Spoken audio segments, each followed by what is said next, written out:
So, Bob, enough about Little House on the Prairie and the Bionic Woman. Let's do a podcast in which I have a really fun time reviewing an ethics case from my insurance company, detailing a case that involves firearms. What do you say? Let's get into it. It definitely wasn't me involved. So, the client is a 35-year-old married female with 2 minor children, meaning kids, right? Long-standing history of depression and substance use disorder for the 35-year-old woman. Mm-hmm. She had participated in an inpatient treatment program for substance abuse in the past. However, she continued to struggle with substance abuse. The client's psychiatric medication regimen consisted of a bunch of meds, basically for moods and anxiety.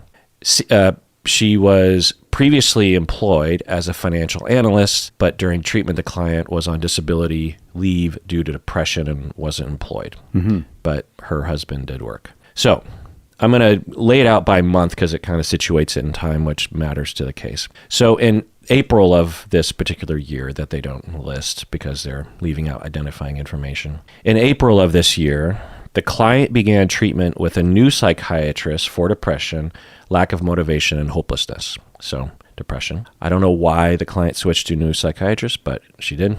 On the new client questionnaire that the psychiatrist administered, the client indicated that she had thoughts of hurting herself in the past.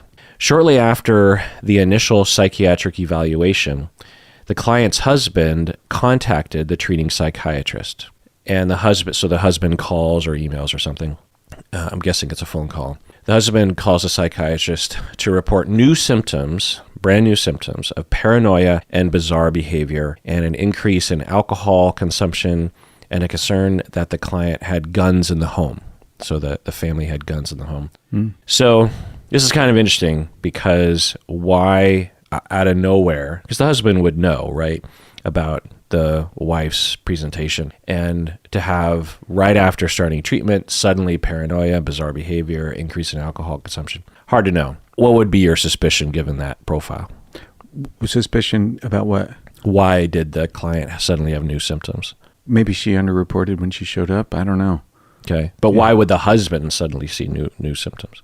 Well, maybe she started using drugs or something. I don't know. Yeah. Another possibility is that she was starting to increase in some sort of symptom, and that's what prompted her to seek the psychiatrist to begin with. Yeah. Because maybe she had a previous prescriber or psychiatrist or something that she had drifted away from and had just the meds that were continuing to be refilled in terms of the prescription, and maybe she noticed something, and so she contacts a psychiatrist. Another possibility is that, which is left out of the case file or the case of this brief, that the psychiatrist changed the meds somehow, Right. So hard to know. Shortly after, so the husband calls and says this. Mm-hmm.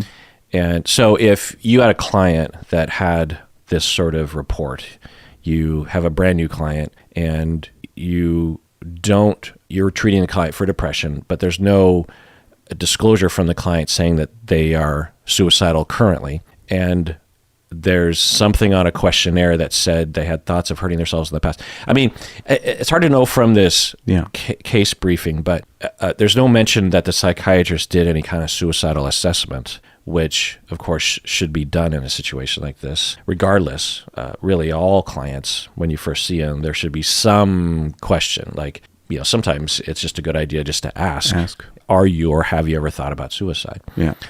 Just even if there's no indication that question is necessarily warranted, just to make sure. Yeah.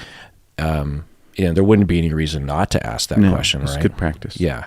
And it also, for me, whenever I have the impulse not to ask a question like that during assessments, it's usually because of countertransference, right? Yeah, right. I'm afraid that I'm going to alienate the client. And I have to tell myself, look, if you're going to treat a client, you can't be afraid of that. And what does that say about the dynamic right now, or my own insecurity, or something that's going on? Right. Plus, by asking it, it sets a precedent that those topics are on the table. Right. And I think that's a good message to give a client right from the beginning. It is. Look, we're not here to dance around things. We're here to talk openly, and I'm okay with whatever is going to be told to me. Right. I'm prepared for it, and don't just automatically assume that clients will know that. Yeah. So, but yeah, what would you do if you heard that from a client?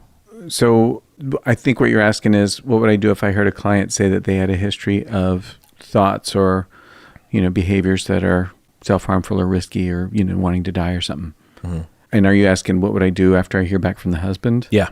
Well, I'd want to talk to my client, and I'd want to ask the husband, is there any reason to think that there's an immediate danger, like right this second? And I'd probably ask specifically, are the guns locked up? Does the client have access to them? Because if they do, that's a whole other thing. And you want to just, why don't we just either put them away somewhere else, give them to a friend, or... How would you do that, though? Like, would you do that say it with the husband? Yeah. Like, how about we get rid of the guns? I've said that to a client about a year But that's ago. not the client. It's the husband of the client. Yeah.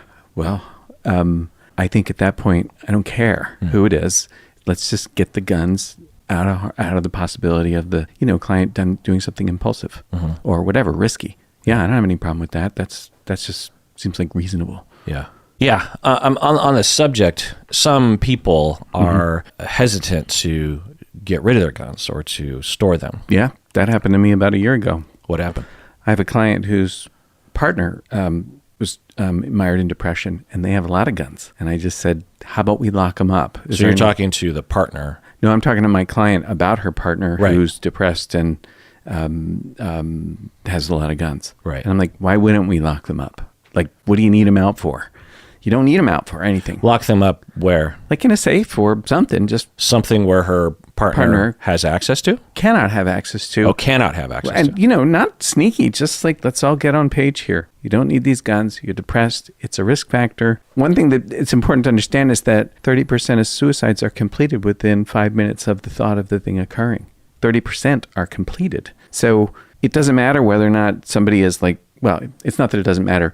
It's not a guarantee if somebody's not suicidal right now that they won't be in an hour or a day or a week. And it's not like anybody can predict that stuff. So why monkey with it? Life is precious and short. We're all going to die soon enough. We don't need to rush it. So I'm all for caution and, given what I'm hearing here, like lock them up. Did they do it? No, they refused. Why? Didn't want to offend their partner. Didn't want to offend their partner. Yeah. Yeah. And what am I going to do? They're free to not do it. The person wasn't describing imminent risk. So it's not like there's nothing more that can be done. The person's not an imminent risk. So there's, the present moment is all they'll go off of when it comes to assessment. Yeah. Yeah. So offending, the client was worried that she would offend her husband because he would get upset that she's trying to manage his life, or that he's like, I'm not at risk. What are you talking about? Something like that. Oh, okay. Yeah. Another factor that will happen sometimes is that people with guns are more likely to be conservative, and within conservative echo chambers, there are certain propaganda points that discussed and brainwashed into people that we as therapists are these liberal anti-gun people. Might even literally believe we're trying to take away their guns so we can invade their homes and take over their lives and make them into non-binary gay people or so, whatever they're worried about. And literally, I mean, I used to make jokes like this 5 years ago as a way of exaggerating, these kind of Stephen Colbert kind of jokes. Right. You read the serious surveys and the polls that they will take on Americans. There's a sizable chunk that literally believe this shit. This paranoid nonsense. Yeah. Like a fourth of Americans have been indoctrinated into this cult of propaganda that is absurd, more absurd than that. Like lizard people in Hollywood that are drinking the blood of babies so they can stay young. Yeah. Tom Hanks and Barack Obama, and it's always liberals, by the way. No, those are true though. Yeah. So, but even if they're not indoctrinated into that silliness, they will resist because they think that we are these wimpy liberals that don't understand guns, or we don't understand that they are safe with their guns or something like that. And so they'll have a problem with it just on that level. And so if that's the case, then some level of massaging has to be administered to say, like, look, I'm not trying to take away your guns. This is just a temporary thing. You're in control of the guns. I'm just saying, here are the facts, and the facts are blah, blah, blah. Yeah, like I could give a shit about somebody owning guns. Yeah. You know, you want to talk politics, that's another matter, but I don't want anybody's guns. I don't care about that stuff. Yeah. Like, let's just not die over it. Right. Anyways. So he, let's see. So the husband reported these symptoms. He also advised that his wife had stated that she was contemplating filing for divorce. The psychiatrist at the time, it was on the phone. The psychiatrist on the phone overheard the client yelling at her husband during this phone call, including a threat to divorce him. So the husband calls, then the psychiatrist notes this. Yeah. The psychiatrist recommended that the client be seen in an emergency department. So the psychiatrist tells the husband, you should take your wife to the emergency department. And also the psychiatrist explained the process for involuntary commitment. So what do you think about that? It seems a bit premature, like he hasn't even talked, the psychiatrist, he or she, or we I don't know if we have the gender of this. Doesn't matter. They have not talked to their own client about what's going on. I think that's a mistake. Like, first off, you're destroying your treatment alliance. And second off, you actually don't know. You don't have any, you have just a little bit of data about what's going on. And, you know, they're in the middle of a fight, clearly, or some kind of conflict or whatever. Right. Stuff's going to be exaggerated or amplified. You're not going to know. So if it were me, I would say, can I talk to my person, please? Can you just hand them the phone? Yeah. Are you willing to talk? Can we meet? Right. I don't know why anybody wouldn't do that. ER, yeah, fine. That's not the only thing I would do. Right. Especially if the wife is right there. I don't think I'd even talk about the process based on what's been spoken about here, I wouldn't even talk about the process for involuntary commitment. I don't see any, that's like 7 steps away if we even get there. Yeah. So according to the brief, the husband, according to, I think, the documentation of the psychiatrist, the husband didn't actually do what the psychiatrist told him to do. And, I think when in doubt, make the recommendation. So there's a couple reasons to do what the psychiatrist did. But I agree with what you're saying. But if there were a reason to do it, one is you just don't have the time or the capacity to provide treatment in a situation like that, right? Especially if you're not used to it. I don't even answer my phone unless I know who's calling me, you know what I mean? Because I don't want to be caught in a situation like that, which has happened before. I'll pick up the phone while I'm at a family get-together or something and thinking it's someone else, and it's a client and they're in crisis, and I'm like, oh crap, like I answered. I can't just, it'd be weird if I was like, sorry, I didn't mean to answer the phone. Right. I tell my clients I'm not a crisis line, and I also want to give the impression to my clients that, which is true, that I don't really want to set up that expectation. Because not that I want to deny my clients help, but if I set up an expectation, then that could harm the client in the future, because they would call me in another crisis thinking that I'm going to be able to help them, and I won't be able to. That's the risk. It's sort of like feeding ducks at the pond. Right. If you keep feeding them, eventually they depend on you and they can't feed themselves. And what if you take a vacation? All the ducks will die. So it does them no good. Even though you want to help and the ducks are looking cute, you're actually harming them by making them dependent on that, because you're not a consistent service provider. Now, if you are, and some people are, like we talked before about the DBT folks who will set that up, then okay. Yeah, great. Yeah. So one thing to do is to just keep the conversation as short as possible and just recommend the most safe option. And it's a safe option to have her go to an emergency department to get evaluated because that in-person professional will be able to figure out what's going on and to see if there's any kind of issue there. And if the husband, and what does the husband want the psychiatrist to do in the moment? Do you know what I mean? Yeah. So you're like, look, I'm not an on-call emergency service provider. There are emergency service providers, and here's that location for that.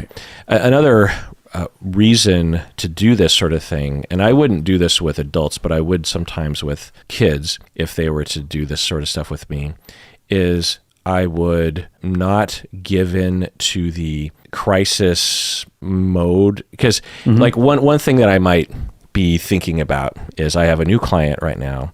I don't really know the landscape, and I'm getting this call. And I mean, have you ever received this kind of call or text or something from a new client where suddenly they are involving you a lot in their day-to-day conflicts? You know, they're having even if it's an individual client or even a couple, and they will, in the moment, as they're having the fight, one or both of them will reach out to you. Nothing like that comes to mind right now, though. I can't imagine, at least in the individual work, that hasn't happened. I think that probably has, but I'm not thinking of anything off the top of my head. It certainly doesn't happen very often. Yeah, I know. And the stereotype is that it happens all the time, right? Because the Hollywood stereotype is, right, all clients are, weird and penitent and needy, right. And what about Bob, that kind of stuff. Right. But it has happened in my career earlier, and one of the things that I eventually learned, so I'll tell you my progress with this. When I first would get those calls from clients in my early career, because I didn't know the landscape, I hadn't received any guidance on this, I don't think, and I was pretty desperate to please clients because I felt like an imposter and I wanted to make a career. And I would really deliver. I would do what I could. I'd be, okay, let's do some crisis management. Over time, what I found was that these very rare clients, like 1 out of every 300 clients or something will do this, that no amount of me doing triage will actually stop the problem. I'm just becoming triangulated. It's just ruining my free time. If anything, it might be making it worse because I'm not really able to help them in the moment the way that I can in session. It's not necessarily going to benefit them for me not to respond if they call in a crisis, but I determined it doesn't help them if I do.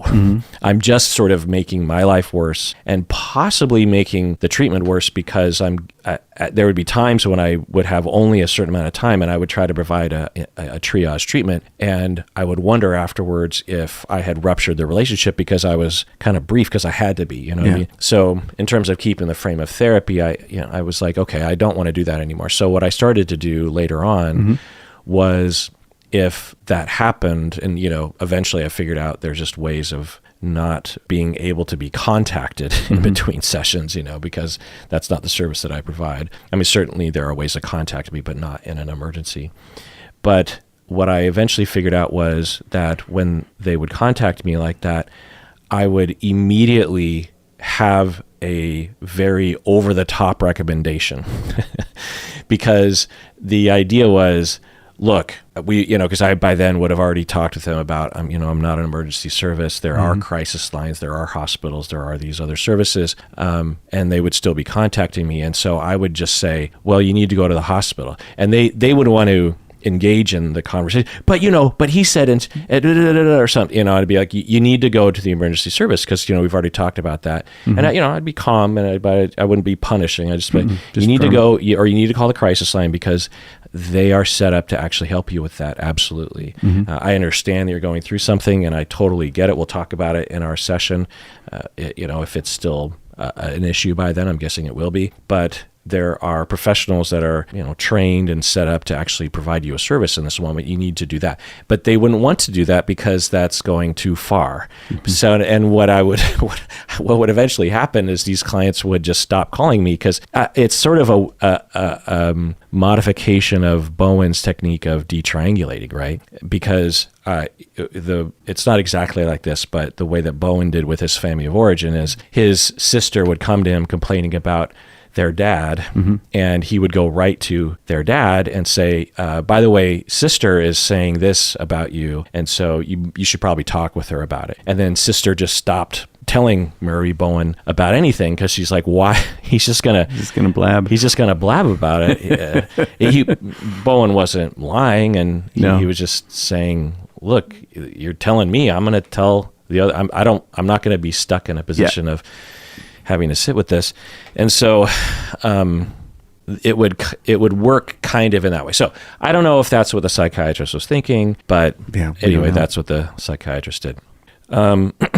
So the psychiatrist followed up with the client by phone the following day, as I think is an impulse that you would have. Yeah. And she denied the behaviors and reported no suicidal ideation. So she's basically saying, I wasn't paranoid. My husband is crazy. I didn't have an alcohol. I don't have an alcohol. I'm not drinking alcohol very much, or something like that. Right. And no, I don't have suicidal thoughts. And there wasn't any report of suicidal thoughts from the husband, according to the brief, just the fact that there were guns in the home. So during this time frame, there were ongoing medication adjustments, which might have predated this symptom change.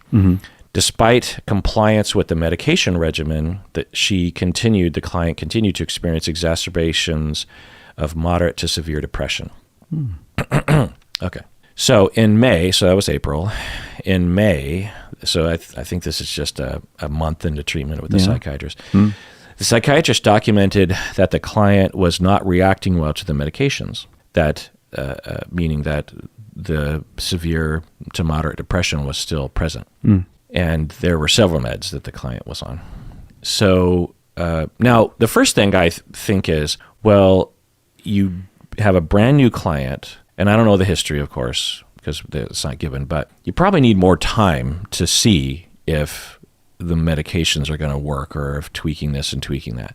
But anyway, it says say he in the brief. So the psychiatrist identifies he. So the psychiatrist initiated transmagnetic stimulation or TMS treatment because that is something that some treatment providers will recommend when medications aren't working for treatment-resistant depression. It's like, well, it doesn't work with a lot of people, but worth a shot, that kind of thing. And all the psychiatry notes from this time, from April and May, reflected an absence of suicidality. So the psychiatrist was apparently assessing for it and noting that there was no suicidal thoughts. So in June, so this is 2 months into treatment, the transcranial magnetic stimulation treatment began. However, the client reported minimal improvement. So the psychiatrist is still kind of figuring out, like, okay, what else can we try?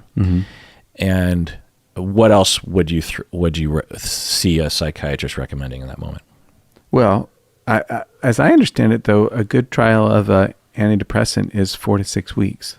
Yeah. This is 2 months, and we're already into TMS. Yeah. I mean, maybe they have a whole sheaf of notes from previous treatment, and they're relying on previous experience with that stuff, and and so they have that data to go on. Right. It's not a typical story that you'll hear. No. The typical story will be trying out different concoctions and cocktails of meds for 2 to 3 years before you give up on meds and start going to transcranial, stimulation. But if meds were considered maybe not an option or not working, and this TMS doesn't seem to be working, which I think also needs time to see if it's going to work, but what would you do next? Well, there's always, the ECT, that's a possibility for treatment-resistant depression. There's some crappy side effects, memory loss and confusion and all that, but there's data behind it. Electroconvulsive therapy. Yeah. What else? Well, I don't know. What else is there? Well, there's therapy. Oh, yeah, there's therapy. Listen to me. I've become a psychiatrist, and I'm just thinking biologic.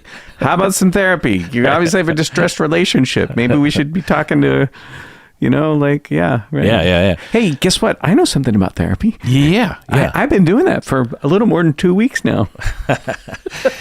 So the client was referred to counseling and initiated treatment with the insured counselor who was in private practice. And I did look for any gender identification for the insured counselor, and it wasn't given. Mm-hmm.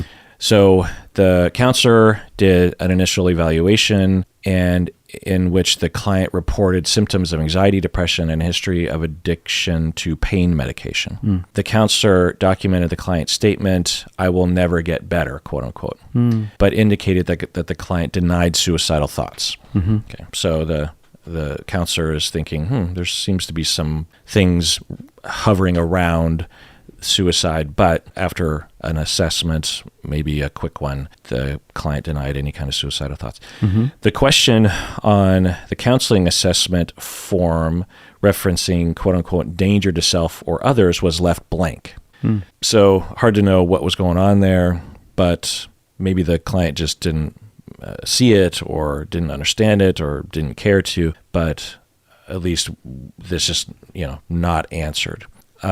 Plans were made for return visits at 2-week intervals with the counselor. What do you think about that? Maybe that has to do with the counselor's availability or the client's, how much they could afford to spend on therapy, or who knows. Weekly therapy is arbitrary. Nobody knows that that's the right amount. And though given where this is going, it's making me think that the counselor was missing something important. Mm-hmm. So 2 weeks is a long time. Yeah. If I had a colleague or a supervisee and they told me this, I would really ask them what was the thinking there, because the standard is every week. Yeah. And then if you find you don't need that much, then you scale it back. Right. But you're talking about someone that is moderate to severely depressed. There's no talk about suicide, but we understand that there's a risk there. Mm-hmm. There's reports, and who knows if the counselor knew about this, which might be another problem, that the psychiatrist didn't alert the counselor, but maybe the psychiatrist did, about the phone call and the talk about guns and stuff. Yeah. That would certainly warrant more frequent therapy. But like you said, it's sort of an arbitrary number. Two-week sessions every 2 weeks doesn't mean that you can't do good treatment. Yeah. So hard to know what's going on there. 1 week after the initial counseling visit, the client presented a psychiatry follow-up appointment. The client went to a psychiatry follow-up appointment complaining of continued symptoms of depression, hopelessness, and anxiety. The psychiatrist, so it's one thing when clients are depressed and anxious, right, and hopeless. Mm-hmm. It's another thing when they are pleading, right? There's clearly some kind of alert that the client is alerting. Yeah. And again, you just would think you'd do more than every 2 weeks, but anyway. Yeah. The psychiatrist advised the client to continue the current meds and the TMS treatments and prescribed a new medication for lithium. So hard to know of the wisdom on that one. Maybe it is the standard of care or within the standard of care to do that under those circumstances. But from the earlier in the brief, there were 4 meds that the client was on. I don't know if that was changed, but there's a lot of things being thrown at the wall. Yeah. In a relatively short amount of time. Short time. Like, again, I'm not a prescriber, so I can't comment on it professionally, but I'll say as an observational professional, from observation, like we said, usually they give it more time. Because I think another thing that psychiatrists or even just medical professionals in general will experience over time is people come into their office complaining about a lot of things acutely. And even if the medical professional does nothing to change the treatment regimen, a lot of clients and patients will just get better because of circumstance, or their body will change or something. And it's sometimes better to do nothing than to do something. Yeah. Right. And so often that's what you'll see, especially with a very new client, and they just started therapy last week, and it's the very first session. It's like let's just kind of give it a little bit more breathing space. There's no suicidal thoughts. There's no emergency here. So, let's take it easy. But anyway, new medication. At the next counseling session with the counselor, so this is the second session, the client reported that the TMS treatments and medication adjustments were not effective. During this session, the counselor utilized cognitive behavioral therapy techniques and documented that the client posed no danger to self or others. So when you hear that in the brief, the counselor used CBT and documented that the client, quote unquote, was no danger to self or others. What do you think happened there? It's hard to know. That feels like a cover my butt kind of note. Like, did I ask? Because if I asked, I'd document that I asked, as opposed to whether or not a danger. That sounds like an assessment based on who knows what. Right. There's no data about what did I do? Yeah. Did I ask? Right. And this is a pet peeve of mine, and also something that I really try to hammer into my trainees, which is that there are reasons to leave a lot of things out of your notes. You don't want to put things in the notes that are going to harm the client or bother the client down the road. If the client gets pulled, there's no reason to include certain details in the client file that are unnecessary. However, there are some topics where you really have to explain the bigger picture, because if it becomes an issue later on, you really want to have that in your notes. So what I think is, based on the way it's written, it says, the client in the documentation, the client, quote unquote, posed no danger to self or others. So what I think is the insured counselor, they're using one of those forms or a program or something, or those online services where you check boxes. Which I actually enjoy because it saves a lot of time, but did not indicate anything in the notes as to what that meant, as you're saying. Like, all you have to say is, I conducted a mini assessment of suicidal thoughts and intent, and there was no danger to self. The client indicated no danger, no thoughts about suicide or something like that. That's much more specific than what I think is a checkbox that says no danger to self or others. If the client attempts or completes suicide in the future, then you would want that more definitive statement in your notes. You know what I mean? Second session with someone that's got some history, I'd be thinking crisis plan. Like, okay, great. You're not suicidal now. Fantastic. What are we going to do if it happens?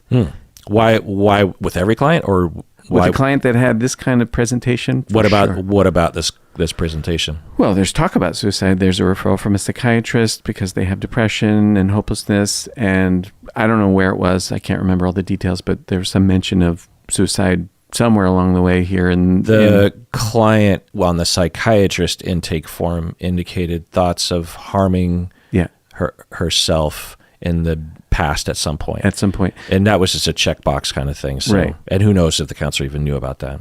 So, yeah, that's true. So this is the kind, for a person with depression, I'd be asking about this stuff, and I'd be getting data. I hope I'd be getting data. I mean, I don't think people generally, they don't withhold information if you ask. Yeah. Generally speaking, they'll tell us. Well, so I don't know if this is changing, but I read online sometimes on Reddit, people will talk about this, about how they will withhold. There's this notion out there, which I think is just misinformation online, but also maybe cherry picking some bad apples in our profession, where there's this notion in a certain subgroup of people on the internet that you should never tell your mental health professional, regardless of the circumstance, that you are thinking about suicide, because they will lock you up.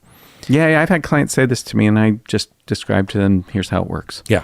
But if they have that thought and they are certain of it, then they won't even bring up the topic for you to dispel. Okay. You know what I mean? Or they won't believe us when we do dispel it. So there's that. Also, we can't guarantee that they won't be erroneously locked up, because if a client, if a client tells me that they are of a certain risk that doesn't justify me seeking involuntary hospitalization, then there's that level of nuanced understanding and expertise.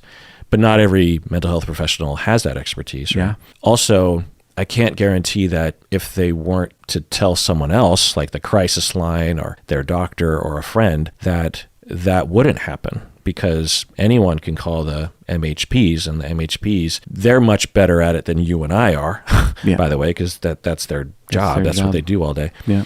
But, every once in a while you get a bad MHP that jumps on that action too fast. And then, but then there's another layer where the MHPs actually bring the person, maybe with a police escort or something, to the hospital. Well, the hospital also has to admit the person after an assessment. So there's a lot of layers to incompetence that would have to occur. Does it happen at times? Reportedly, apparently, there are stories. It's hard to believe that it happens very often, but you could see some people making that mistake. Also, some clients have a hard time communicating what they're going through. Yeah. And they might, like I had a client, one of my very first clients, maybe literally my second client, the second session of my second client. Wow.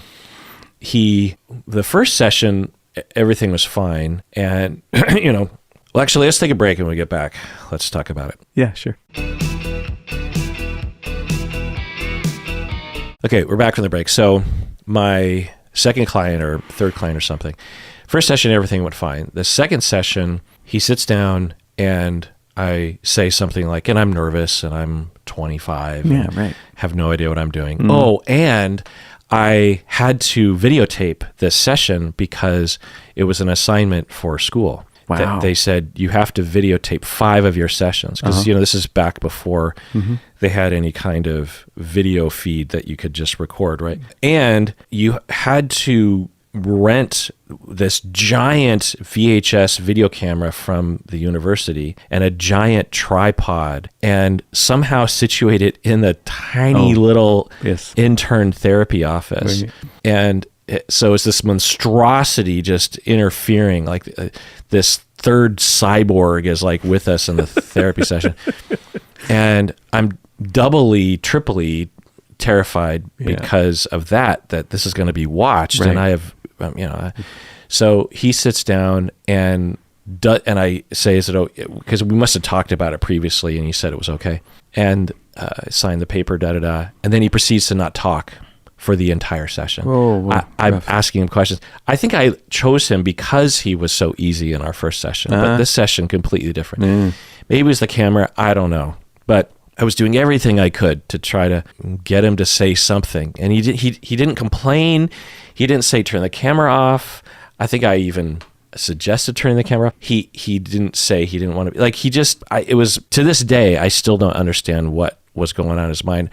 I suspect that he was, I don't think I've ever really thought about, with my current understanding of humans and clients, I've never really, it's kind of interesting when you do that, right? Yeah, you sort of make these assumptions earlier on and then over time you don't reevaluate it, right? Sort of like childhood trauma, right? It's like you get treated a certain way and like you're a piece of crap. Yeah. You conclude you're a piece of crap and then later on you still basically see yourself as like, yeah, I was a piece of crap, but with your current knowledge, well, no, I was 4. I couldn't have been a piece of crap. Right. So I'm sort of doing that right now is what was going on. I mean, I certainly had no idea what I was doing, so I'm sure that played a role. I think he was just wanting to be snarky. The camera couldn't have helped. It must have been something about the camera. Who knows? Anyway, the session is almost over, and I'm thinking, how is my professor going to evaluate me based on this session? But I'm like, this is all you're going to be able to get because this is the only. I don't have that many clients right now. Anyway, so I look at the clock and it's the end of the session, and so I say to him, "Well, it's the end of the session, so it's time to adjourn." And he looks up. The client looks up and he says, "I want to kill myself." Woof. And I'm like, huh? Also, completely out of my element. I had received some training on this, but hadn't done much role playing, if at all. Right. Didn't know what to do. Well, I knew enough to say, okay, can you hold on for a second? And I actually left my office and got my supervisor. Oh, good. I don't know if they told me to do that. Maybe they did. I don't know. It could be an instinct. Yeah. I don't know. I mean, my instinct would have been to just freeze and be ashamed of myself. So they must have told me to do this because that's quite a bold move because I'll often be telling trainees, look, if you're completely in a bind, you don't know what to do, just pause the session and leave the office or stay in the office and just give yourself some time to think. You don't have to think on your feet. You know what I mean? You're not on stage at the opera house. The show doesn't have to go on. You can take a break. I do that regularly now. What do you mean?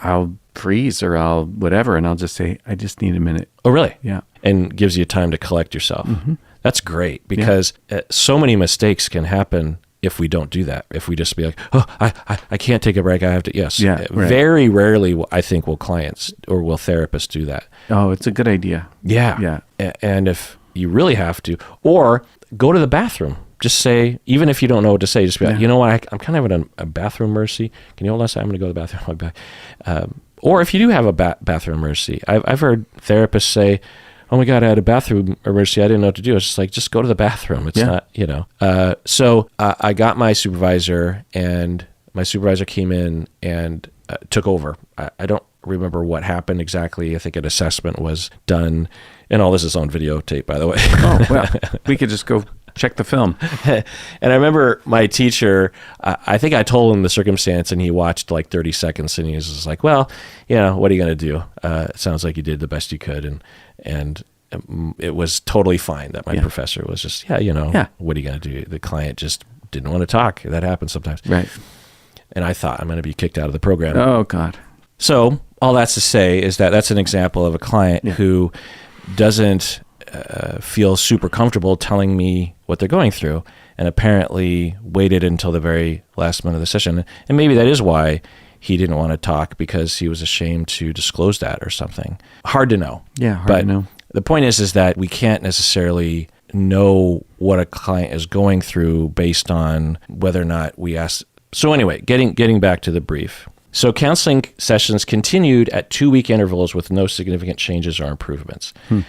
So again, we know where this is headed, or we suspect where this is headed at this point, but they don't know. And what if I told you that I had a client that was experiencing treatment-resistant depression, but I had conducted, a thorough enough assessment of suicidal risk and told you there's no history of suicidal thoughts, there's no current suicidal thoughts, there is hopelessness, but the client has said that they don't think about suicide, and I said, and I'm doing everything I can. The client is in psychiatric treatment and pretty frequent, and they're really trying a lot of different options. They're trying, the TMS, they're trying different meds. And I've seen the client twice so far, and I'm doing CBT. So what do you think about the CBT part? That's fine. It's part of the standard of care is CBT, Yeah. Especially in the beginning. Yeah. If I were to have a client that was experiencing this, I don't know if I would call it CBT in my mind, but it would look a lot like CBT. Yeah. It'd be a lot of cognitive techniques, right, and also, behavioral techniques, triggers, and what to do with yourself to get yourself out of bed and to keep moving, and one step at a time, and da-da-da. So a lot of CBT would be recommended. You certainly wouldn't recommend, let's talk about your traumas, or let's talk about your childhood. That's not the direction that most clinicians would go in a situation like this. But what would you think about the fact that I was still seeing the client every 2 weeks? Well, based on what's said here is that, nothing's getting better, but nothing's getting worse. Right. So I don't know, if I had time in my schedule, I might say, do you think we should change our frequency here? And if they had the, if that was something they were interested and able to do, then, maybe we should bump it up, or maybe we should add something else like, me, I think DBT. So maybe a DBT skills class would be a good adjunct. After the second session? No. I mean, I might say that. But I don't know that I would be thinking that. No. Yeah. For me, because I think it's easy to look at these cases and go, oh, that's bad. Yeah. Right. But depression, especially if it's been going on for years and years and years, which we don't know the history, but it's possible that she's been depressed since she was a teenager. Yeah. And hasn't attempted or completed or thought about suicide the entire time, is suffering quite a bit, and that sucks. Yeah. But there's no emergency here. Right. Another part of it is that I'm guessing there isn't documentation about a conversation about the frequency of therapy, which is another thing we should say for clinicians out there is whenever there's the possibility of something bad happening in the future, like suicide. And certainly there's a lot of things revolving around that possibility with this case, right? Yeah. You need to document more about and assess more. And so with another client, say they come in for self-actualization and it's every 2 weeks, and you had a conversation about how often, and the client was like, yeah, I'm thinking every 2 weeks. Do you need to put that in the session notes? Probably not. You could, but you don't have to. It's not, if I were the supervisor, I wouldn't say that would be something you absolutely have to indicate in your notes, because it's not likely that anything is going to happen where the file is going to be scrutinized in that way. And even if it was, there was no indication of any kind of issue there. Now, in the initial assessment, there should be some mention of an assessment of suicide and other kind of risky behaviors. But if that's done, then okay. But if there is a risk of something bad, then anything that could, that's the way I always want to, this is what I do with my trainees. And what I do myself is, okay, there's no indication of suicide, but there's a lot of things revolving around it. Let's say this client dies of suicide next week or in a month or something. What would if lawyers were trying to get me based on the file, what could they get me with? Well, they could get me with the 2-week thing. Well, then that means I better, even though I have a justification for it, I need to make sure I vet that with the client and document it. Right. Because if you do that, then it likely will be okay. Right. But if you have nothing in your notes regarding your thinking process, or the conversation with the client, because like you said, the client could have literally said, I don't want to see you long. It's not possible for me to see you more than every 2 weeks. I can't afford it. If that's in the notes, then, that helps. That helps. Doesn't necessarily protect you completely, because, other things you could do. But anyway, so at this point, it's possible that everyone's doing what they should be doing. But there's not documentation of it. Just less than a month into psychotherapy. Right. Yeah. Okay. So skipping ahead to the end of August. So this all began in April. So, 5 months later or something. The 6th counseling session is happening. So it sounds like maybe every 2 weeks, maybe a little bit longer than that. The 6th counseling session, the client reported to the counselor worsening depression, overwhelming sadness, and suicidal thoughts for the first time, but no plan or intent. So that's in the documentation.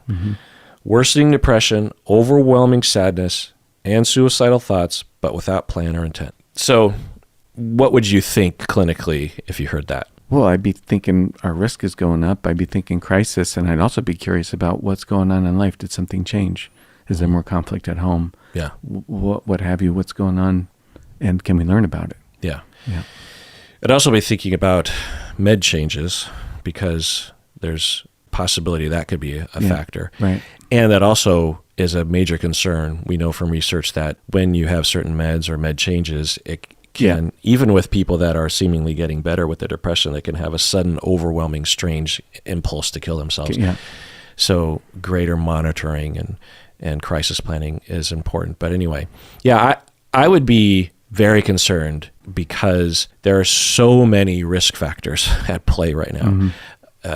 So even though there's, if a client came to me with a different presentation and said, for the first time in my life, I've been having these thoughts that I don't want to exist anymore, because I'm kind of sad about my life. That would get my attention. That would. And then I do an assessment. There's no plan or intent. They're like, no, I'm not going to kill myself. I don't know. Sometimes I just have this flash thought, and I instantly say, no, I don't want to die. I don't want to do that to my family. And I'm pretty sure things will get better in the future. Something like that. There'd be very low grade suicidal thoughts-ish.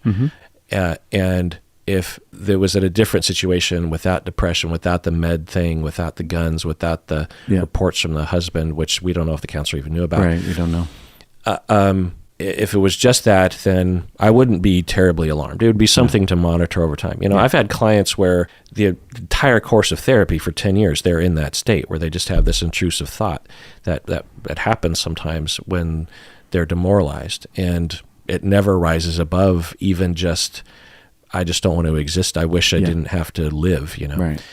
It doesn't even rise to the level of, therefore I want to kill myself, Right. So, I'm quite accustomed to that. Yeah. But given all the other things that we've heard in this case, there's a lot of major, ongoing treatment-resistant depression. Right. So not only is she hopeless, but she's becoming hopeless about her hopelessness. Yeah. Overwhelming sadness, she reports right now. Overwhelming sadness. She was already pretty sad before. Right. New suicidal thoughts, gun, a history of substance use is another major risk factor. Yeah. Something like half of all completed suicides are completed while the person is intoxicated, usually on alcohol. Yeah. So it's, there's a lot of risk factors there. Yeah. And that's where the art form of suicidal assessment kind of comes in, because a lot of times it'll be reduced to, well, do they have a plan? Do they have intent? No, then everything's fine. But if you look at all the other things, and as you said, it only takes 5 minutes, for something to happen. Yeah. Okay. The counselor documented that the client was a danger to self or others. So I think that's that checkbox. Yeah. Because it's in that that quotation. Yeah. Meaning that there wasn't much more documentation than that. Yeah. The counselor documented that the client was a danger to self and others and advised the client to remove the guns from the home. Okay. So there's a documentation of that. I advise you to remove the guns from the home. So based on the brief, I think this documentation was very short. The checkbox and then maybe a sentence of, I recommended the client get rid of the guns. Based on the way that this plays out, not enough documentation.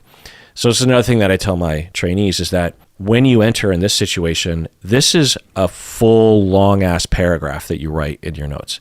This progress note will look very different from your other progress notes. Your other progress notes might have 5 sentences, maybe less. Yeah. But this one will be a full page of very specific information. Yeah. I talked with the client about this. The client said this. I administered this measure of suicidality. The client tested for this. We talked about a safety plan. Here is the safety, we talked about triggers. You do all the things. And sometimes you do it once and then you refer back to it in previous progress notes. So you're not doing it all the time. But that first one time, there's like a really solid, very descriptive paragraph that uses all the subjects and verbs and objects. I talked with the client, not client said or client indicates suicidality. Okay, to whom? Yeah, right. And what in what indicating? way? Yeah. The client said this to me, and then I said da da da. Not every word, not verbatim, but very descriptive. And doing that, not only for me, I think more importantly, it helps the clinician to galvanize their thoughts. Because if you miss something, you got to revisit it in the second. You're reviewing it afterwards, making sure you got all your stuff. A lot of times with me, I'll write that note in the middle of session with the client. I'll even show the client the note because I want them to know what I'm seeing. I like that. And also the crisis plan they need to see, obviously, as well, Right.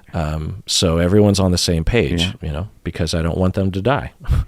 Okay. So the client insisted that removing the guns was not necessary. So I'm guessing the client's saying, well, I just have a couple of suicidal thoughts, but I don't have a plan. I don't want to kill myself. It's not necessary to get rid of the guns. I'm guessing it was something like that. What would you do if a client did that? Well, they're free to keep their guns. I mean, who am I? The cops, right? It's there. We have a clause in the Constitution, so it's not up to me to get the guns out. It's up to me to document that I recommended that they get the guns out, that I really encouraged them to get the guns out, that I encouraged them to at least lock them up then, or have their partner hide them, or whatever. Right. Right. Yeah, that's a great thing that you mentioned, is that it's not just get rid of your guns. It's giving them options and saying like, well, look, you don't have to sell your guns necessarily, but maybe just have your husband take him to some other place, like a storage locker that only he has a locker to. You're not getting rid of them. Or how about he just lock them up in because some people might say, well, we have the guns for home safety. Okay. So they don't want to get rid of the guns. well, how about your husband just get a lock that only he has the lock to, so that if, in a pinch he can actually get in there, but you can't for the foreseeable future. Right. Throwing out options, documenting that. Yep. If the client still says no, we only have one recourse really at that point, whereas it is to seek involuntary treatment, right? Well, if they're presenting as an imminent threat, it's not Right. an imminent threat to own a gun. It's an imminent threat. You have reason to think that the person is going to use the gun. Not could use the gun. That's not an imminent threat. Is going to use the gun as an imminent threat. So you have to document, you have to assess for it. Yeah. You might get it wrong. They might lie. I mean, anything could happen, but you still have to assess for it. The thing to keep in mind here is you cannot prevent somebody from killing themselves, but you don't want to lose your license over it. So be thorough, be careful, write it down, and keep in mind, you don't want them to die. Right. So do your best. Yeah, and this is the confusion that I went through actually at first when in Washington State, there are different court precedents and different laws in different states in the United States. And basically, long story short, is we have a lower threshold to being sued when it comes to a client taking action that is harmful to themselves or others. In the past, if you had a client that presented some indications of harm to self and others, but there was no identified target of, they didn't say, I'm going to go kill Joe Blow down the street. If there's no identified individual, if they're just saying, I'm going to get super drunk tonight and I might drive, I don't know. Like in the past, that wasn't a situation in which we had to do anything about it. We couldn't be sued if the client did get drunk and drove into someone and killed them, But given court precedent now, we might get successfully sued or lose our license or something like that under that circumstance. And What are you supposed to do about it then? well, so that you're in the exact same place I used to be before I heard from all the legal and the lawyers and stuff. Yeah. Because from my standpoint, I'm like, that's bullshit. I don't have control over the clients. What am I supposed to do? Follow them around and hit the drink out of their hand and take their keys?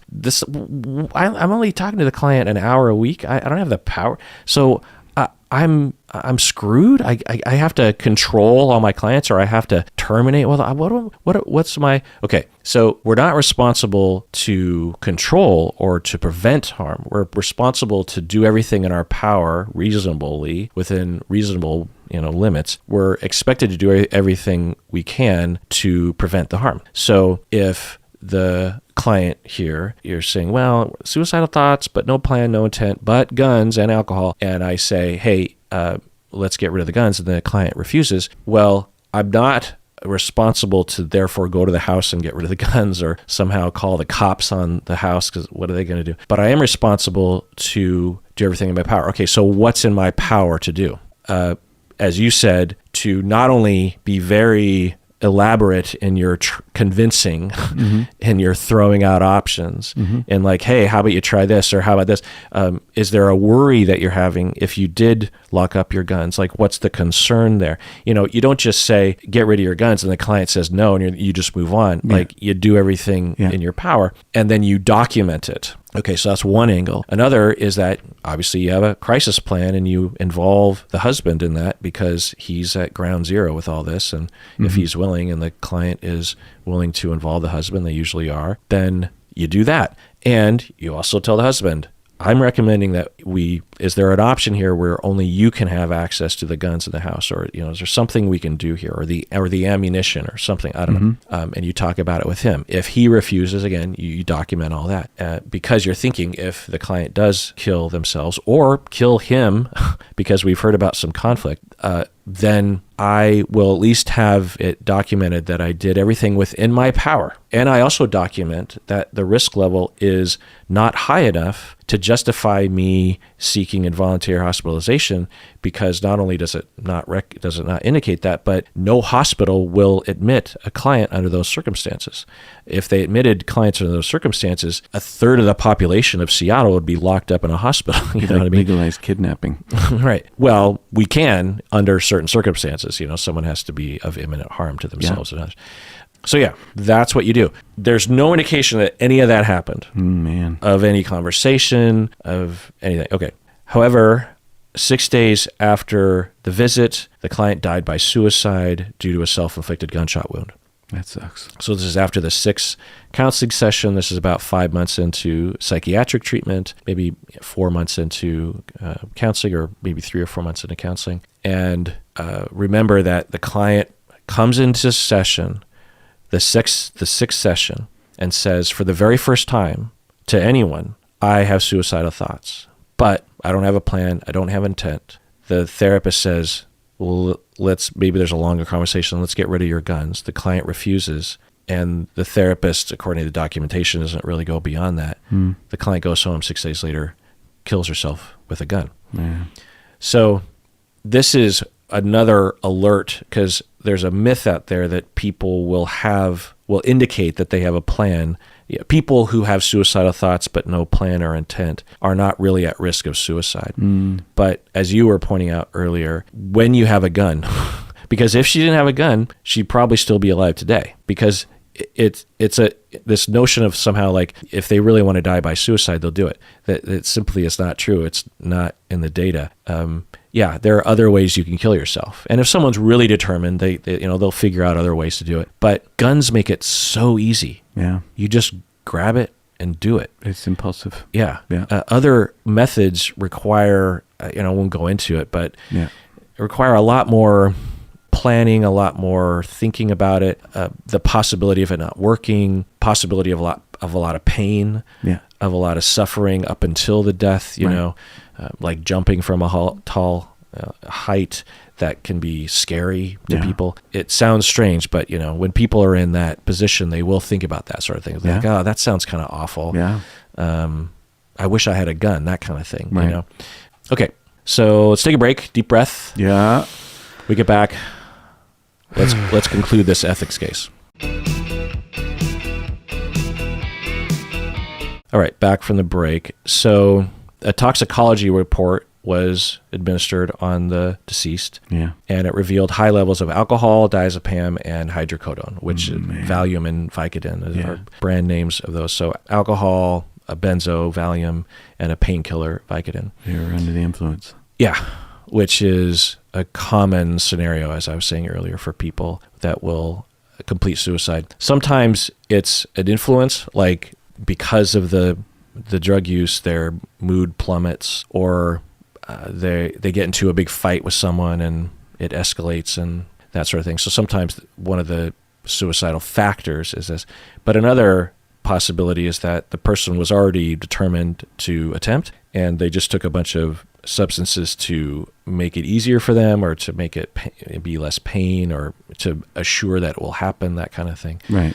So it's hard to know what the situation was. But okay, so shortly after the client's death, the family filed a lawsuit on behalf of the husband and the children against the insured counselor and the psychiatrist. The family, the plaintiff, asserted that the counselor knew the client was at risk of suicide and didn't do enough to address the risk. So just chiming in there, it's possible that they did, but they didn't document it because there's no documentation of it. Right. Now, it's also possible that the counselor didn't do enough. Yeah, it's possible. The plaintiff the family further asserted that the counselor and the psychiatrist failed to request an ROI, which could have helped them coordinate lowering risk of suicide. So the psychiatrist and the counselor never talked. They didn't talk to each other because there was no release of information was sought from the client. What do you think about that? That's a good practice, to just get the ROI and consult and involve the client. Mm-hmm. Like, we are a treatment team. Let's be a treatment team, the three of us. Without going into specifics, you have a lot of clients right now. Mm-hmm. Well, we'll just sort of think about the clients over the past 5 years or something. Sure. What percentage of them do you have an ROI with another treatment professional? Maybe 5%, something like that. Yeah, I'm actually, after our meeting today, I'm talking to a therapist, a colleague of mine, who's seeing one person and I'm seeing that person's spouse, and we're going to coordinate our efforts. Okay. Yeah. The reason why I'm a little surprised is given our type of clientele, which are not the super depressed individuals or people who suffer from other kinds of things like schizophrenia or something. There's not usually a big compelling or requirement to do that sort of thing. No. If you had a client that was suicidal, if you have a client that's suffering from eating disorder, for example, coordination of care is the standard. But for you and I, that's not always the case. And so what I found for myself was, if I had a client that, say, was suffering from anxiety and was being prescribed a benzodiazepine from their psychiatrist, I wouldn't have an impulse necessarily to talk with the psychiatrist as long as I felt like I had a good idea of what was happening with the client. I just would feel like it'd be kind of a waste of time. Because when I talk to physicians, I can get a lot of information from the client about what it's like to talk to the physician, that kind of thing. And as long as everything seems to be going okay, I just don't bother. So I think that there's that. Having said that, in this case, you have a client that is having a lot of ups and downs and treatment-resistant depression and some risk of suicide. You just think that there would be some discussion, even if it was pretty brief. Because I think that people will think, well, why wouldn't you talk? Well, one of the reasons is it's not necessarily very productive. Yeah. What are you going to say? Right. There's a possibility that the counselor, if they called the psychiatrist, the conversation would be like, yeah, so she has treatment-resistant depression, and so I'm the counselor, and I'm saying, I'm basically doing CBT with her. Doesn't seem to be working initially, but I'm going to stick it out, and she's complying with treatment, and things to be going okay. How are you doing? And the psychiatrist says, well, I've been trying a lot of different meds. I'm trying a course of this, and we'll see if that works. I've already tried this sort of thing. Oh, okay. Anything else? Nope. Because the psychiatrist doesn't necessarily know about talk therapy. Probably doesn't know. And probably doesn't care necessarily. It's just like, just do your thing. I don't really care. And the counselor doesn't know anything about the meds specifically and can't really have a conversation about that. So, but could there have been talk, cross information around, well, there was that moment when the husband called me and there was that thing. And on my assessment sheet, she did talk about wanting to harm herself in the past. And so I just thought I'd give you that because the counselor might have benefited, But plus, what's the message that a client gets when the therapist and the psychiatrist want to talk to one another about the client's welfare and well-being? It's one of it's protective and it's caring. Yeah. Which is a really powerful thing, especially for someone who's suffering like this. Yeah. Again, 2020, they should have talked. Yeah, right. But if a colleague or you came to me with this case prior to the death and said, and I asked a question, have you talked to the psychiatrist? And you said, no, I wouldn't really think anything about it. Yeah. Because there's not, with an eating disorder, for example, I won't go into specifics, but there's a lot of things that necessitate coordination of care. Like overlap and Yeah. And if I heard that the client was conflicting with the psychiatrist, or if I felt like the psychiatrist wasn't doing a good job, then I would want to talk to them. Not that I'm a physician, but sometimes I'll hear wonky things, like if the I guess if I were this counselor, I might want to talk to psychiatrist and say, get a sense of why he's switching the medication so quickly. Because if I detected fear in the psychiatrist, I would actually say, well, give me some time. I would just try to give a message of give me a little bit of time to see if this will work. Can you imagine the ego you'd run into? No, I've had that. I've had psychiatrists that certainly have a lot of ego, but I've had some psychiatrists that appreciate it because. Oh, really? Yeah, because for a lot of prescribers, some are great and have a very well-rounded understanding and experience. But in my experience, under stress, they can be stressed out and they don't have necessarily a system in place that can help them with their emotions. Internally or support or a way of framing it. And I've had to soothe psychiatrists before. I remember this one psychiatrist, we had this client that was frustrating from a clinical point, and the client was frustrated too. We weren't frustrated with her, but we were all frustrated together about her symptoms and ongoing issues. And I detected something in the psychiatrist because I heard something from the client. And so, and I probably already was coordinating care at that point. But anyway, I talked to the psychiatrist, and I remember she was talking a lot about how she's like, yeah, and the client came into session and she was talking about this and that. And I think my client just really liked to talk about her problems. She was open about that kind of stuff.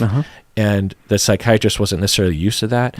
And she's like, yeah, so what do you think? Do you think there's like some sort of personality disorder going on there? And I just detected a lack of nuance of understanding even what a personality disorder was. Yeah.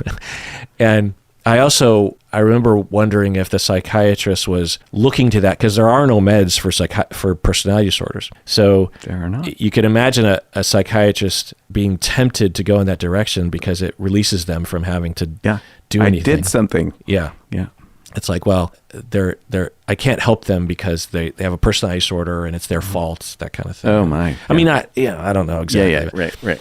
And I had to talk with the psychiatrist, like, well, it's not really my clinical observation.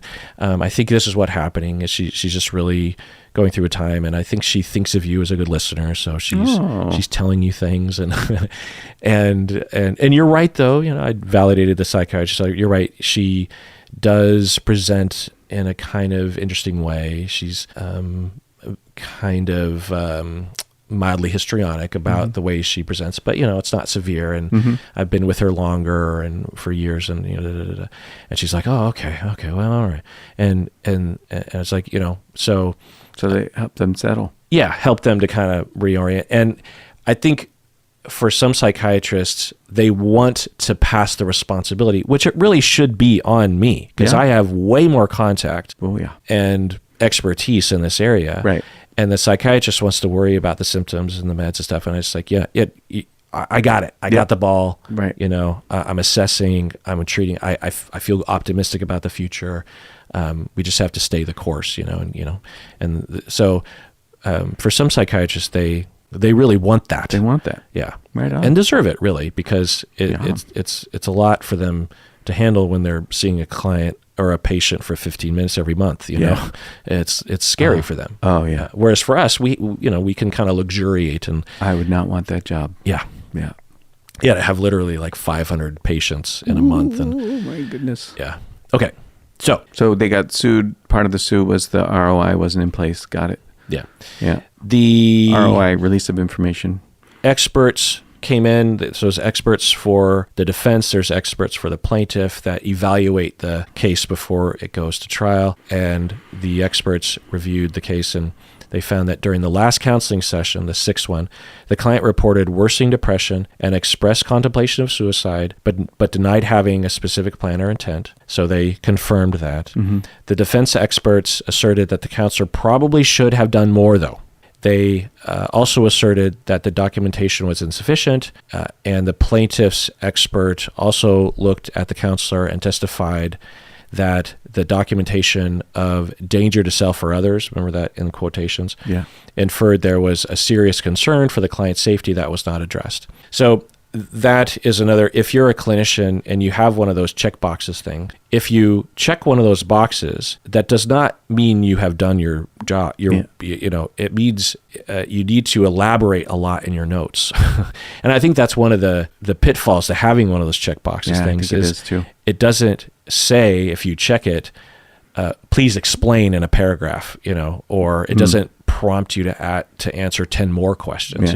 They think, well, I checked that box, so my assessment is done, my documentation is done. So I don't know if that's what happened, but I think it's possible. I'm old school, man. I still write them out by hand. With a pen? With a pen. Yeah. Yeah, I don't type them. I just write them. Yeah. Paper charts in a locked filing cabinet.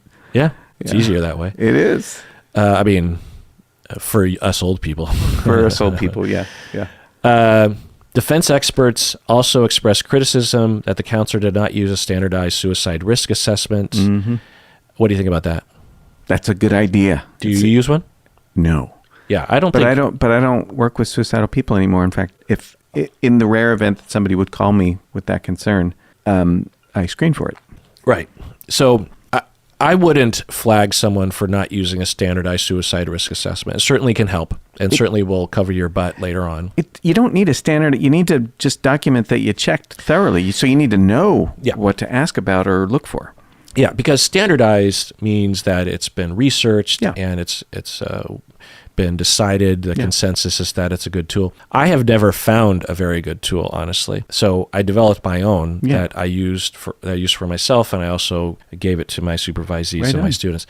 So it's not a standardized test or assessment because it hasn't been researched, Sure. but it is formalized and it's based on a lot of research. Yeah. And it's developed by me, an expert. So I'm guessing that would have also Would have helped, been sufficient. even though it's not quote unquote a standardized suicide risk Yeah. assessment.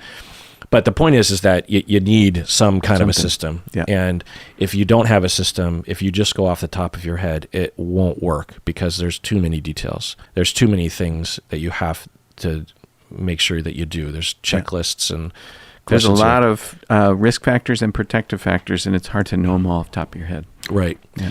And it's hard in the moment to remember the thresholds of the different levels of risk. There's different systems of levels of risk. There's no risk. Usually there's like minimal risk, medium or moderate risk, high risk, and then imminent risk. Yeah. So sometimes it's hard to remember those thresholds, So defense experts said, would have been nice if you would have documented more and or also had a standardized suicide risk assessment. Also, no safety plan, of course, because you would need to document a lot even to get to that point. Yeah. But no safety plan at all. So that's a huge problem. It's a really big mistake. That the client comes in, says, I'm thinking about suicide, and you barely have any documentation, and there's no safety plan. Yeah. It's such an easy thing to do. Like, did they even talk about it then? I mean, not in the documentation. Yeah. And I'm guessing not. Probably not then. Because if you did, you'd think you would have mentioned it. Mentioned that in your note. Now, would that have prevented the client from killing herself? No. Hard to say. Yeah, Might well, have. it's not necessarily going to be preventative. It could be preventative, though, which is the reason to have it. Right. So I would guess, based on my protocol, that I could have prevented her, or at least my system, which is the first thing that I go to, the strongest thing that I can go to. What do you think the strongest element of a safety plan that I could use? I think it's going to be involve people that care about that person. Exactly. The husband. I don't know if it would work, but that would be the first thing that I would think about to try to make it work. And it always works for me, seemingly, because there's so much that the husband can do. Husband can alert the hospital or alert the police if something happens. If she's highly intoxicated and she's clamoring to get to a gun, and you can call the authorities. Put the guns away. Right. He can also just be there. One of the major factors of suicide completion is isolation. Isolation. Yeah. And it's weird how, and I'll tell this as I'm talking with clients in situations like this. I'll be like, I know it sounds kind of weird, but people, when they have really high intent to kill themselves, if they're in a room with anyone, they often won't do it. It's weird that would be a barrier. It isn't necessarily a barrier, but often really what happens is if you're just watching TV or just crying in the bathroom and your husband is sitting there, the impulse that really rises to that action level of suicide doesn't usually happen for people. Yeah. So if we can work together over the next week until I see you again next week, so that you're just never alone, the guns, So I will call the husband on the phone or get him to come in or something. But in the pinch, I'd probably just call him on the phone and as I'd get permission, ROI, right. Tell the client, look, this is what we're going to talk about. It's for your sake, And a lot, if I say it right, the client will really want me to talk to the husband, because sometimes family members aren't supporting in the best way. You know what I mean? They're distancing or criticizing. And you're just doing it for attention when it's, right. They just need some support and maybe a little bit of learning to help care properly for somebody who's in awful pain. Right. Yeah. A big factor known to research regarding suicide completion is what they call thwarted belongingness. So if you can feel like you belong, then you're less likely in a lot of cases to complete or even think about suicide. So no safety plan. Defense experts also asserted that the counselor should have seen the client more frequently than every 2 weeks. It's pretty obvious. And should have obtained the client's consent to collaborate with the treating psychiatrist, given the presentation. The insurance concluded that if this goes to court, they will likely lose, and they will lose big because the jury will likely have a lot of sympathy for the family's loss. Imagine the kids get on the stand and talk about how the evil counselor and psychiatrist dropped the ball. Yeah, I do have a problem with that because, there's a lot that led up to the thing, and it doesn't all rest in the counselor's lap. They do have an ethical and moral responsibility and a legal one, but there's a lot of things that contributed to that poor person's downfall. True, but I think the way the tort law works is, did the counselor fail to administer the standard of care? Yeah. The answer is yes. Yeah, for sure. You're going to find a lot of very level-headed experts that would agree. Oh, I'm not arguing that at all. I'm arguing the emotional thing where it's like, it's the big bad therapist, fault. Right. Like I get that that's the way the legal system works, but when you think about a person's well-being and welfare, and I'm not saying that this therapist doesn't have a huge responsibility. They do. Yeah. I'm saying that there's a lot that contributed to that poor person's suicide. Right. Could have been trauma. Could have been her parents. Could have been stuff in her the husband marriage. or Maybe something. he was cheating or something. I don't know. Yeah. And we certainly would say 100% of the blame is on the clinicians. No. They didn't do their job as right. Yeah. And it's not asking much that counselors do their job. It isn't that hard. It can be done. It can be done well. Now, does it surprise you that the counselor didn't do their job? Oh, sadly, no. Yeah. Yeah. Yeah. I would say this is the average. Ugh. This is the norm. This is not the exception. There's sometimes when we read these cases, like a client having sex with their therapist, those are the exceptions to the rule. Yeah. But this, on the other hand, is, in my anecdotal experience, the norm. And the fact that we don't get sued more often is because clients simply just don't complete suicide very often. Oh, yeah, right. So I'm guessing if you did a random audit of random counselors across the United States, more than 50% would have all the problems that this case has, but the client just never attempts or doesn't complete, or the client does complete and the family just doesn't think to sue the therapist or whatever. Yeah. So pretty sad situation. And if we have more than 50% that have this problem, then it's a problem with our profession and a problem with our culture and our training. Yeah. Things are changing for sure, especially in the last 5 to 10 years.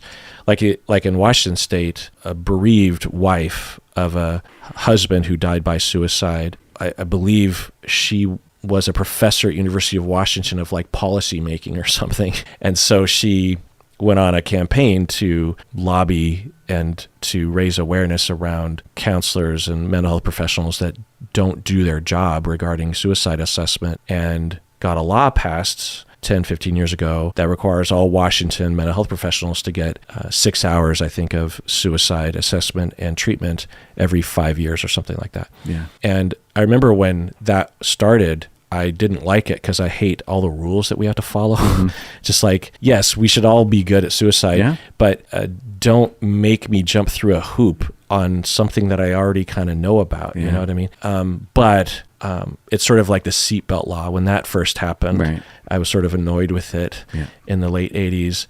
But now I'm like, it's probably a good thing that, because before that, no one wore their seatbelts. Yeah. Can you imagine? Mid 80s, 70s, I literally never wore a seatbelt unless I was in my friend's car and his mom was a stickler for seatbelts. And I remember we would all laugh at her. Yeah. Freedom is good and rules aren't always the best, but sometimes we're so stupid we need those kinds of rules. Yeah, that's true.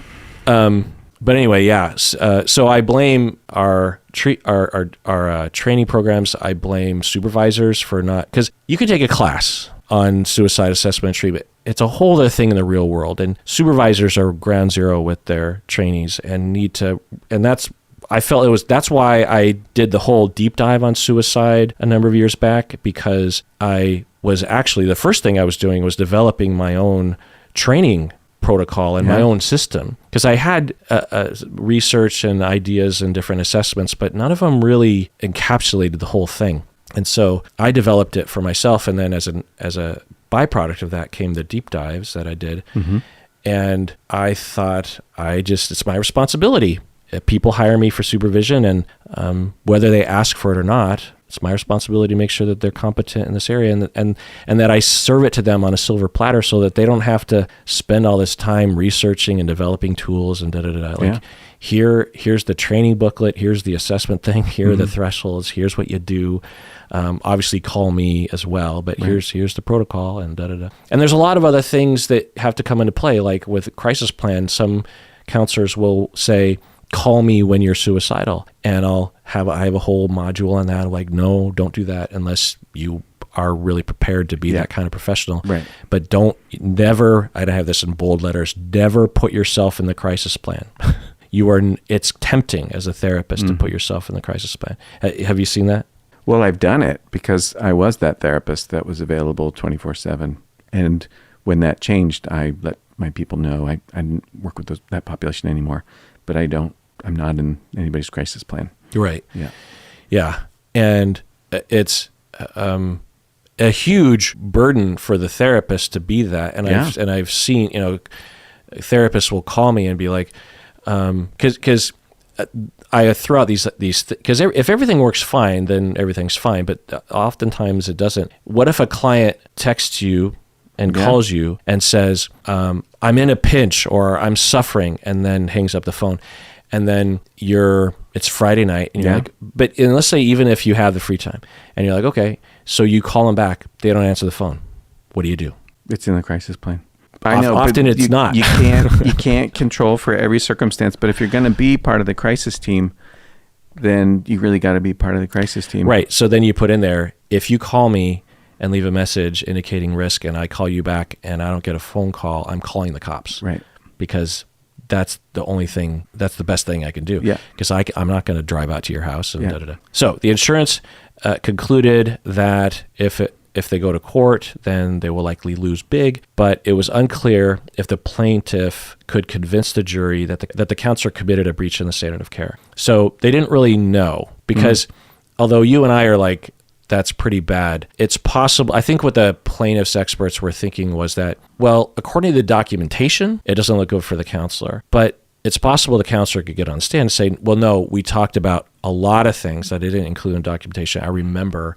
And if the jury believes that, because, maybe the counselor did. Yeah. So it's not clear if there wasn't a safety plan, because there might have been kind of one. Yeah. Also, the counselor could make it up because it's their word against a dead person's word. So, so the plaintiff and the defense decided to try to reach settlement and mediation. And the total how much do you think the insurance company had to pay out, both in the legal fees, but also the pain and suffering to the family? Because they also got sued for wages. Right. That's part of $500,000. That's exactly it. Wow. You're on the money. Yes. Yeah. Well, actually, it says greater than $500,000, which I think means just a little bit more than $500,000. But that's a good job. But that's a lot. That is a lot for our kind of cases. Yeah. Usually it's, if there's a payout at all, it's $35,000 or something like that. Yeah. Yeah. So I guess suicide, there's a lot more possibility there. Yeah. This is so scary. I mean, it doesn't have to be scary if you're just thorough, but just, these ethics cases always scare me. I always leave here like, I think I got 2 more gray hairs. What's the fear of? The fear is that I'm actually that therapist. I mean, literally, like I'm like in their shoes and like I just feel scared, as if it were me. What would they get you on? No. I'm saying literally. I'm like, it's like I'm in their shoes and I'm going. You're watching a horror movie. Yeah, watching a horror movie, and you're like, get out of the house. Yeah, right. They got the chainsaw.